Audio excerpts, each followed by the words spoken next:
Breakup అనేది చాలా painful. అంటే ఇది దానికి జన్మనిచ్చిన తల్లి రాజమాత. టాక్సిక్ రిలేషన్షిప్ అంటే అరాచకం అనమాట. బ్రేకప్ అయినోడు బార్లోనో ఫ్రెండ్స్తోనో బాధపడగలదు, కానీ ఈ టాక్సిక్ రిలేషన్షిప్లో ఉన్నాడు బాత్రూంలో తప్ప ఇంకెక్కడా బాధపడలేడు, బాధను వ్యక్తపరచలేడు.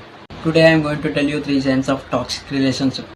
గైస్, మన జీవితాలు మంచి కురిసిపోకుండా ఉండాలంటే ఖచ్చితంగా ఈ 3 సైన్స్ పట్ల జాగ్రత్త వహించాలి. ఫస్ట్ సైన్ ఏంటంటే మీ ఫెయిల్యూర్స్ని గుర్తు చేయడం, మిమ్మల్ని కంటిన్యూస్గా జలస్ ఫీల్ అయ్యేలా చేయడం, మిమ్మల్ని హర్ట్ చేయడం అనమాట. ఎలాగంటే వీళ్ళు టెంపర్ సినిమాలు ఎన్టీఆర్ టైప్ అనమాట, దండయాత్రే. సెకండ్ సైన్ ఏంటంటే వీళ్ళు మీరు చెప్పేది ఏది కన్సిడర్ చేయరు, ఓన్లీ వన్ వే ట్రాఫిక్. వాళ్ళు చెప్తున్నప్పుడు మన చెవులు మాత్రమే పనిచేయాలి. సేతయ్య టైప్ అనమాట, ఎవరి మాట వినరు. ముచ్చటగా మూడో సైన్ ఏంటంటే చీటింగ్, మ్యానిపులేషన్ అనమాట.